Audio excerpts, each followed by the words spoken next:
Nehiao nia boche chachake sagaigan, nimiwi tino dai toltian, and the damsko gumsumo. My name is Glenda Abbott. I'm from Pelican Lake First Nation. Both my parents are from there. It's a Plains Cree community in northern Saskatchewan. Sorry, I'm a little nervous. I always wonder, why do I always sign up for these things? But it's really because it's my passion, and I just love the buffalo so much. I love this film. I love Tasha. This film for me has been a really important piece that has been missing in Canadian history and US history for a really long time. I started my work with buffalo in 2013. I worked as a senior manager at Askiy Heritage Park. Has anyone visited that place? Okay, so that you know that we talk about buffalo all day, every day, but we didn't see them for decades. So I was part of the senior management team that was bringing the buffalo back to our sacred site. And so that was my job for 4 years, and as part of that job, we signed on to the Buffalo Treaty. And so this is not only a passion of mine, it's a passion of many. But one of the beautiful things that Tasha did with this film, there are other buffalo films out there. What she has done is she's brought together so many different stories about how people are doing this work, not only in Canada, but across the border as well. And we saw how different it is here in Canada compared to the work that's being done in the US, where they have these mass land bases to bring buffalo back. Our journey here in Canada is a lot different, and I'm gonna talk a little bit more about that at the end. But I wanted to give an extension of my time in this journey of rematriation of the buffalo through this Banff hike. So in 2017-16, buffalo were flown by helicopter into a valley in the backcountry of Banff.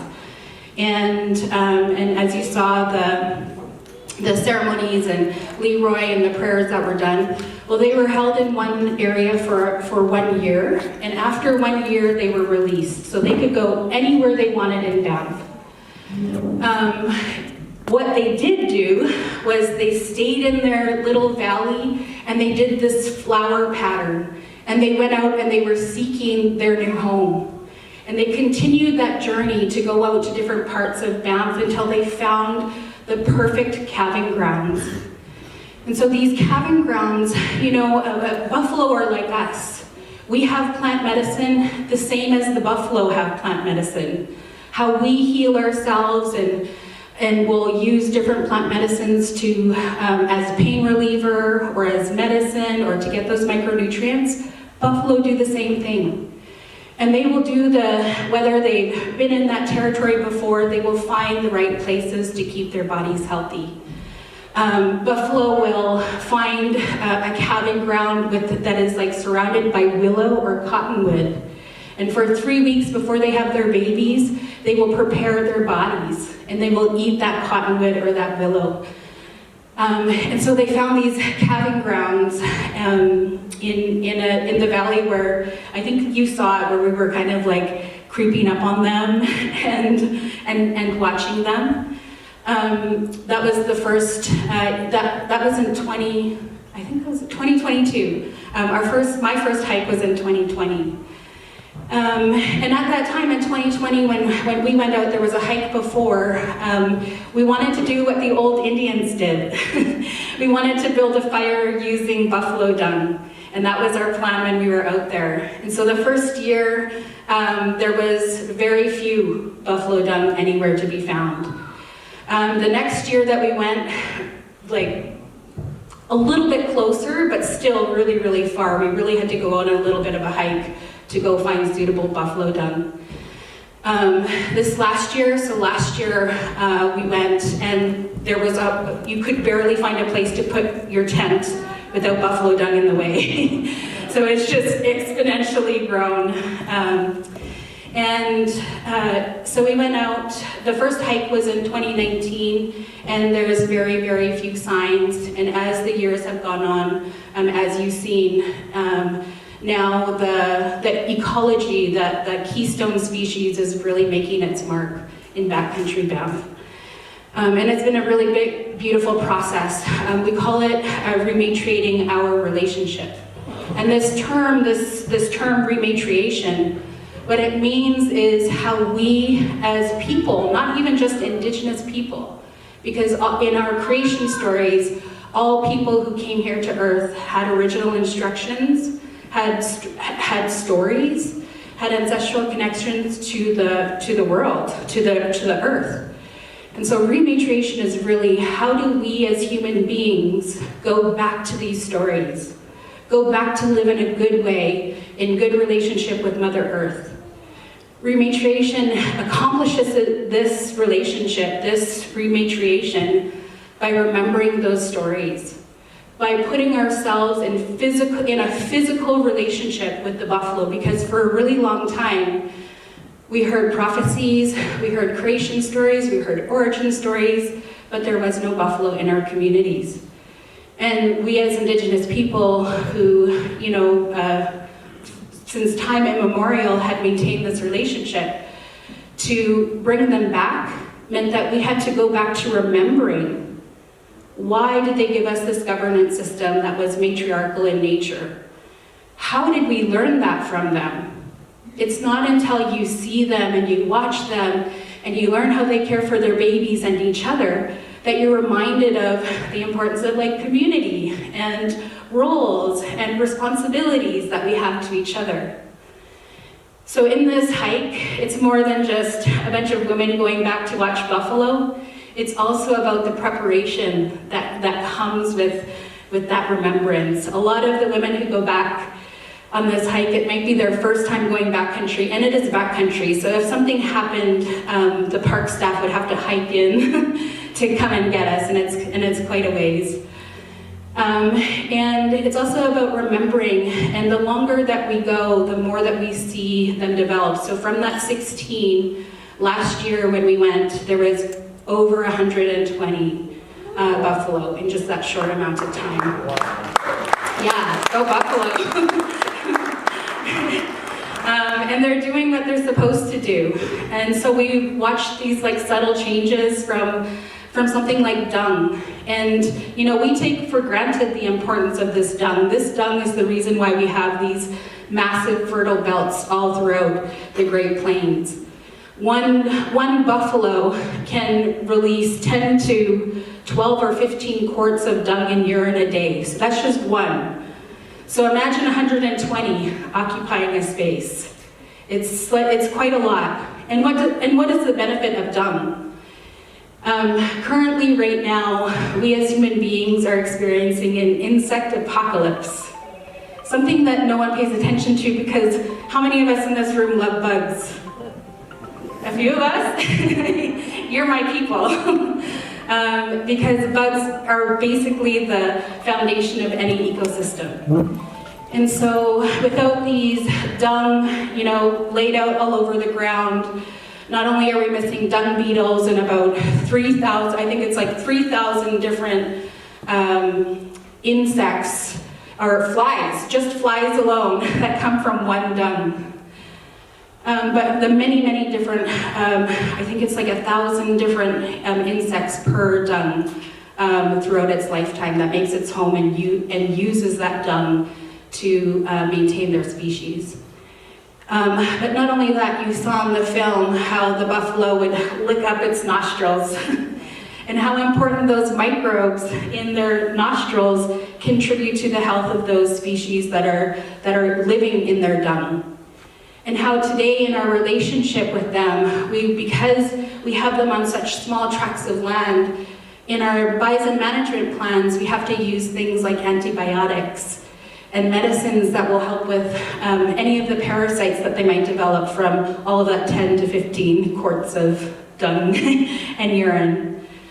But what happens when we are managing them these ways and they don't have enough space to live and grow and thrive in spaces where buffalo can be buffalo and they actually have a choice, we don't have those dung beetles because that medicine has basically inoculated their dung. So my sons always say, why do you talk about poop all the time? Like, because it's important. It's a vital part of our ecosystem. I wanted to come up and share just a little bit about our journeys and what we're learning. My other job is with the Sage kānātahk askiy project. And we bring together communities who are bringing back buffalo to their community and taking them to the land with different teachers like Wes Olson. Wes Olson is one of my teachers who helps me to understand all of like the smallest of connections that we have and that we're missing, and how all of those smallest connections can have big impacts when we think about the connections between species. One of the most surprising was learning about the importance of, once again, dung and ants. So what they find is where the dung is on the land, ants also make their home. So you can lift up the dung in many, many different environments where they're not using a lot of those inoculators, and you will see ants making their home. Well, what feeds on ants are woodpeckers. And woodpeckers will make their home near the ants and the dung and the buffalo because there's lots of food. Well, when the woodpecker leaves their home, flying squirrels will come in, and it's the perfect size hole for a flying squirrel. So all of these like tiny connections that we are seeing come back to our communities as we bring buffalo back home. I made notes because I wasn't sure. And I also don't know how much time I have, so I'm just like talking now. One important part about the film that I did want to talk about is our journey out. In 2020, it was just a bunch of women. We had Blood women, Blackfoot women, Cree women, we had a couple of French Canadians, and we were all really shy. We hadn't gone backcountry together before ever. Some of us, some people in the group, it was their first time.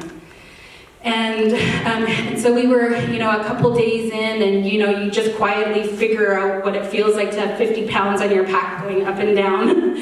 And by the second day, we were saying, well, I have a buffalo song. And someone else said, well, I have a buffalo song. So we didn't start singing our songs right away because we were all so shy. And that first year, it was like we were just about on our way out, and we had climbed up this big, massive mountain. It was like 24 kilometers up in an alpine basin. That alpine basin is really important to the buffalo because once it thaws, they go up there and they take their babies up there, and it has the most highest nutritious value to get their weight up for their babies. And they found that on their own. They'd never been exposed to those plants before, but they found one of the most nutritious plant basins in Banff. But they also take their babies up there because wolves, it's not grizzly bears that will attack them, it's the wolves. And so it gives them a vantage point to protect their young at that time. So we had done this big hike all the way to the top, and out of 9, 4 of us made it, and it felt literally like Lord of the Rings to where we were fighting for the sun, and at the end we were like, come, I'll carry your stuff, and they're like, no, go, just go. But we made it up, and we saw them up there, and we came back down, and we stood in the cabin grounds, and we looked up at the mountain that we had climbed the last day, and we sang to them, and just like you had seen in the film, we wondered, should we wait and see if our songs worked, or should we just continue back out? But because people were injured, we continued back out so we would have more time. And it was the park staff who came and said the next morning when they woke up, we had called the buffalo down from the mountain. And so the next time when we had the filming crew, we knew that we needed to start with our songs before we got to the end. And so you saw in the film how, we sang our songs and they stayed with us. But on the last morning, as we were coming out, we were all joking and having fun and having our breakfast, and one of the DJ who's in the film came in and was like, shh, they're here. And we thought she was talking about a bear, but we came outside and the grandmas and the moms had brought their babies to our camp. So, learning again, the last time we went out, we were like, this time we're gonna sing 4 times in and 4 times out. We hiked in, and on the 4th day, I woke up and I unzipped my tent, and all I heard was the grunting noise. I was gonna try it, but I'm really embarrassed of my buffalo grunt. But it's surprising. It's a surprising sound to hear a buffalo grunt. And they were right there, and they were grunting. And my friend, who it was her first time hiking, thought to herself, that's either a grizzly bear or Glenda. It's gotta be Glenda. I'm not gonna believe it's a grizzly bear. So if you've ever heard a buffalo grunt, it's really funny. But so they came on the 4th day. They were right outside of our tent. And they stayed with us for the next 2 days. And the grandmas and the babies from about here to where you all are sitting in the stand, that's how close they brought their babies to us. And they played with us, and they played right there. And the other part of the herd came around the backside and started eating, so we were completely surrounded by the buffalo. And it wasn't until my friend went like this that they ran away. So as soon as you point something at them, they're gone. But to me, that is the importance of singing back the buffalo. A lot of times when we think about conservation, we think that humans need to be removed because we do a lot of horrible things to nature. And we think if we just let nature replenish itself, it will be better off. And I'm here to say that's not accurate. Because the buffalo want to be in relationship to us, and they remember this relationship. And conservation is about remembering where we stand in that circle. It's about singing those songs and calling them in and showing them that we aren't a threat to them. These are not tame buffalo. You know, we didn't come there with alfalfa like sometimes you see in ranches. These are buffalo that have a choice to stay away from us or to come closer to us and share their babies with us. And it still gets me emotional.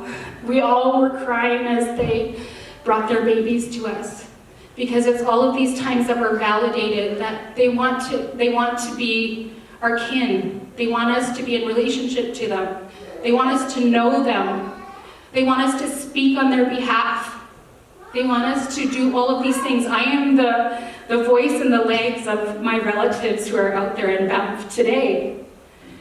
And so, you know, when you watch this film and you're wondering, how can I, develop a relationship with buffalo? You just gotta go out there and be quiet and watch them and show them that you also want to be in relationship to them. We're going out on another hike, and we continue these Indigenous women's hikes out to Banff, and this will be our 6th one in June. So if you know any Indigenous sisters out there who are working with buffalo and want to come and learn, I invite them onto this journey. But I think that's my time.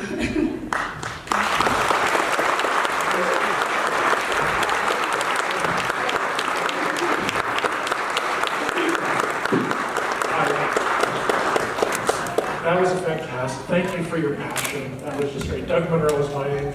We're going to do a little bit of question and answer. And we have some mics. So the way to do this is just put up your hand if you're able to, please. We'll try to point in the general direction, and then if you could ask your question, that would be fantastic. Any questions right off the bat? Back here. Can't see you. Oh, there you go. Okay, go ahead. Thank you very much. I just don't want my back to anyone else. I'm going to stand over here. Okay.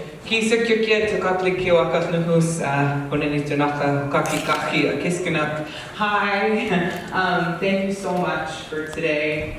My name is Moki Sumak. I grew up in Invermere from Askiy. But I just wanted to thank you for your story. All of these stories, and we know that in our culture we give back, so I just wanted to share a little story about kānātahk and buffalo that I learned from Elder Mary Ellen Little Mustache. And she was part of an Empowered Filmmakers program that happened here, and she made a film called Nappy's Playground.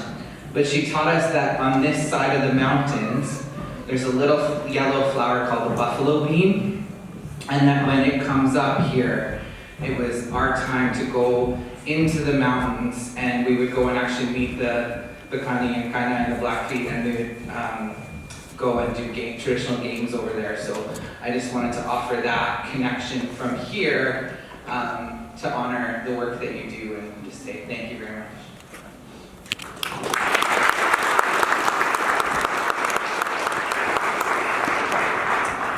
In my nervousness, I forgot to acknowledge the traditional territories of the kānātahk and suʔkni people here, and the invitation to come. In our area, we also have buffalo bean, and it's an indicator species of when people would come and gather in these large hunts and prepare for our spring hunt.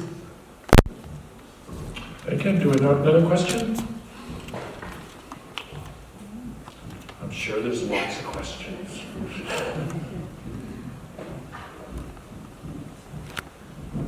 Okay, I got one. What, you talked about what people can do to maybe start to understand the buffalo more, and I feel this film has really helped me understand the buffalo more. What can an individual do to help or to, you know, get the cause going even further and further? So here in Alberta, you guys have a really unique situation. There was actually most recently a wild buffalo summit that happened just a few days ago. And as you've seen in the film, in the US, they have like 1,000 acres to put buffalo on. And here in Canada, they had learned that it's more effective to colonize a people if you just give them small little postage stamps of land. And so in this rematriation process, a couple weeks, or just not even a week ago, we brought the first Yellowstone buffalo over the border. It was a very historic thing because, as you know, when there was like less than 1,000 Wooded Plains buffalo left, what do you think happens to the genetics? Right? So these Yellowstone genetics are the pure strain of plains buffalo from the south that are now meeting the Elk Island buffalo here in the north. So what people need to support the buffalo is the buffalo needs land. They need large tracts of land. And so here in Alberta, you have a lot of public lands that are designated for cattle grazing. And this is kind of where the friction kind of comes in because do we want to continue to graze the land with cattle, or do we want to give bison a chance to replenish those public lands and give them also space so that we could work on giving them more land? And so I think about like the different initiatives and times when buffalo come up in the news, and just all of the different comments that people might have because they don't have the history or the back knowledge or the knowledge even about the importance of genetics, or the importance of keeping buffalo with enough land to keep their bodies healthy. I just feel like things that we can do is find ways, whether it's, you know, developing relationships with buffalo or just becoming informed and also helping others be informed as the buffalo work on this wild status. Thank you. More questions? Someone up there has a hand up, I'm sure. No? There was ranches in the south, buffalo ranches that were starting. Is that something that's starting in Canada? Are you talking about in the film? Yeah. Yeah, like I said, so the Yellowstone buffalo who just came over went to a community called Mosquito Grizzly Bear Head Leading Man First Nation. and so in our First Nations, one of the things is like these are not funded. So a lot of people are looking for funding so that they could develop even just like the fencing and just different things, the land base that buffalo need. And so I feel like what's different again is First Nations are bringing the buffalo back. And with it, a lot of stories and connections. It's more about, I feel like the next step is learning how do we keep their genetics healthy. So is it like sending babies around and exchanging bulls so that the genetic diversity is healthy and good within our Canadian populations?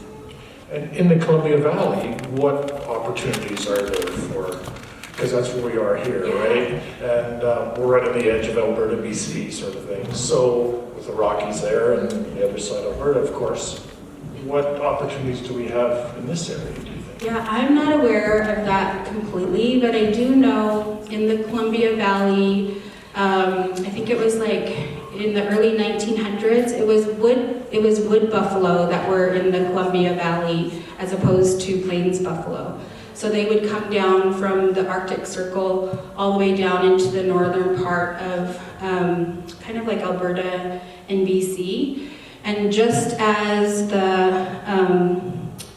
they were being exterminated, they were developing herds of mixed plains and wood buffalo that were becoming their own I don't know if subspecies is the word or whatever, but yeah, those were the buffalo that I know were here. In terms of organizations and people to connect with, I'm not quite sure.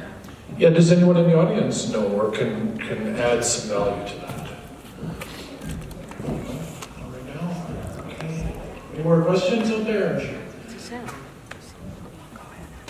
You got a question? I know you do. Thank you. Okay, here we go, right here. We're just going to get you a microphone. Thank you very I'll much. give you my microphone. We got one here too. Just a question about Wainwright, Alberta, where we were visiting our son, and we were told that there's a large area there with something like 700 buffalo, and I wonder how that fits into what you're doing, if it does at all. Yeah, so before the buffalo, and I can't remember if it was in the film, before the buffalo went to Elk Island, there was a large holding pen of buffalo actually near Wainwright. And then they were sold to Elk Island from that location. I'm not quite sure if the herd that you're talking about might be a privately owned herd today. I'm not sure. We have another question just back here. Thank you for all your information and your passion. My home province is Nova Scotia, and it is such a fight with salmon farming and how bad that is. What can we do here, like in this valley, to know that buffalo farms are good things? That I learned it here, but a perception is that having any kind of farm is a bad thing. Where is there information to help change that perception that people hold the buffalo, and First Nations will sometimes have a cultural herd as well as like a commercial herd. And I think it's more around making sure that there are proper bison management practices put in place, and as well as community engagement. Because even in Banff, there was a lot of like fear, so people have been taught to be scared of buffalo. So I just feel like it's also about like creating spaces for community to talk about buffalo and to be around them longer. And sometimes that fear isn't going to be overcome until the fences are up and the buffalo are there and not hurting anybody. I'm not sure if that answers your question. Do we have another question back there? Yeah, okay, please. I want to thank you too. That was a marvelous film, and just wonderful to hear your journey with keeping us, helping us come to this knowledge. Can you say more about the use of antibiotics? I didn't know that was part of it. Yeah, so as we know, there are very few free-roaming buffalo, so the only ones I would say are in national parks, so Yellowstone, Elk Island, PA National Park, and grasslands. But every other herd is in such small kind of like tracts of land that you would need to, because they're living in a domesticated kind of like smaller pen, you just have to make sure that you take care of any types of parasites or diseases that are more common.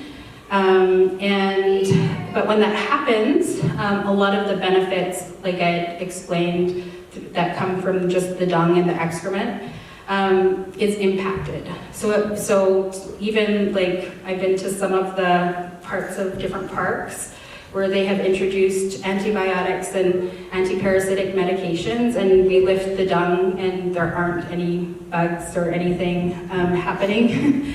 So dung will also like grow different types of like mushrooms and just there's so much activity in fresh dung when it's on the land, and dung that has been there for a while. We just don't see the same thing in herds that are managed with antibiotics or antiparasitics. We have time for one more question up there, please. Hi, I'm Rhiannon. I'm a wildlife biologist. I thank you so much for your being here and film and everything. I actually just wanted to provide some extra information to the farming question. I used to work with bison in Montana, and bison, unlike things like elk, cervids, salmon, where farming has been problematic, domestic farming of buffalo is one of the reasons that we still have buffalo today. And that's part of the buffalo success story, was that we were able to have these private ranches and herds of buffalo that then persisted and contributed to the revitalization of the buffalo that we see today. And, each province will have different rules about whether they're classified as wildlife or livestock. So I encourage you, if you want to learn more about whether it's feasible to bring buffalo back, to learn about those different rules. In Montana, they're classified as livestock still, but in this one instance, farming has actually been really beneficial to bison.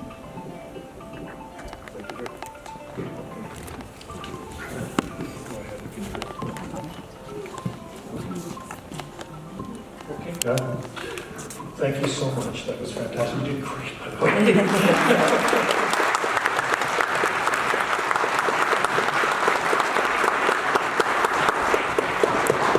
Karen is just going to take us to the next stage of our day today. Here you go. I'm just going to ask Chief Donald Sam to come up, please.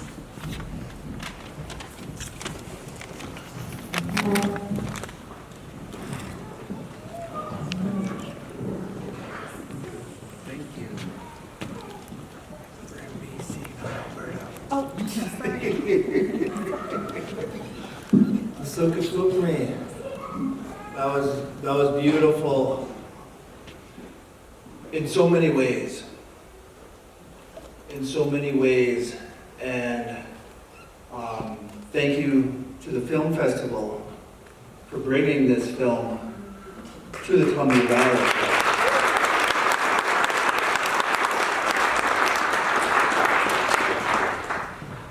It's hard to share a story. It's really something when somebody can share a story as powerful and impactful as you have here. Who's squealing out there? Some of the things that I picked out of here with the intertribal relations,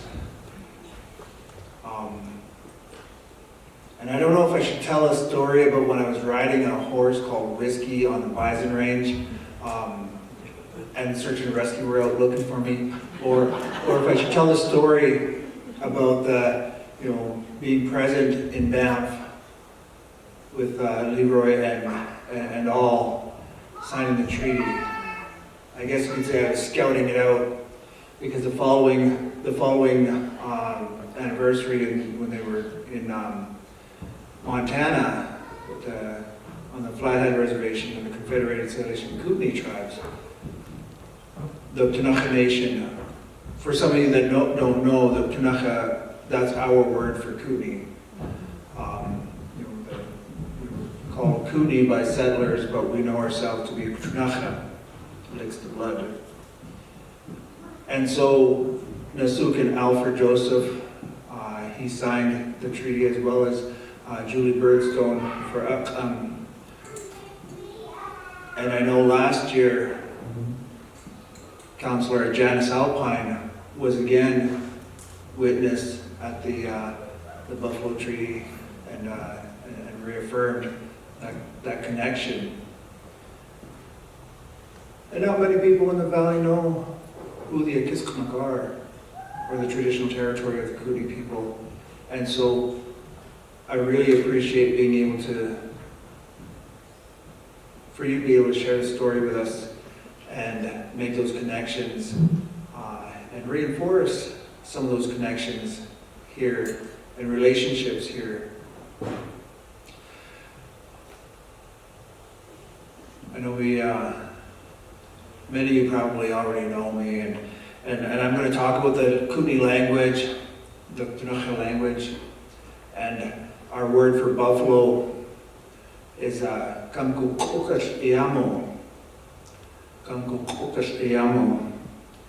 And I guess there's other ways of saying it. You know, I know nishzik, buffalo bull, suʔkni. Sometimes I have troubles with my K's and Q's. Buffalo cow, kānātahk, the 2-year-old bull, and as I just heard from Takaya over here, whoa. The newest Kootenai word for buffalo. I was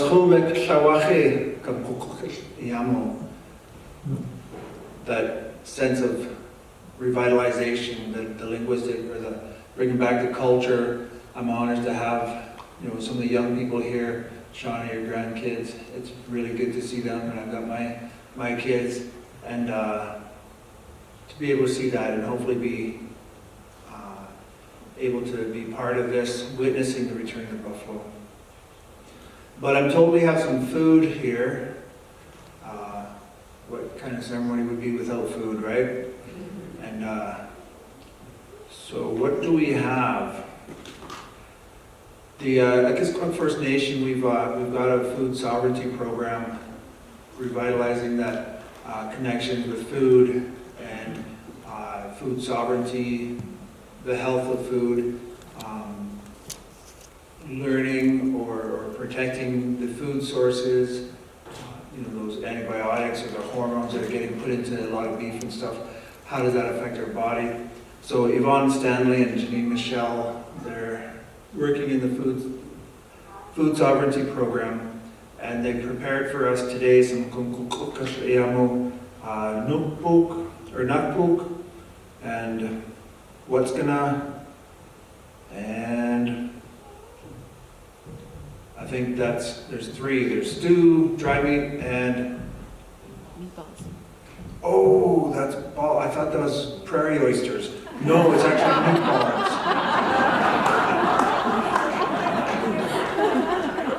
So, thank you so much for bringing that. It was really beautiful to see. Thank you everybody for being here to watch, and let's look forward to trying out some of the food. Hey.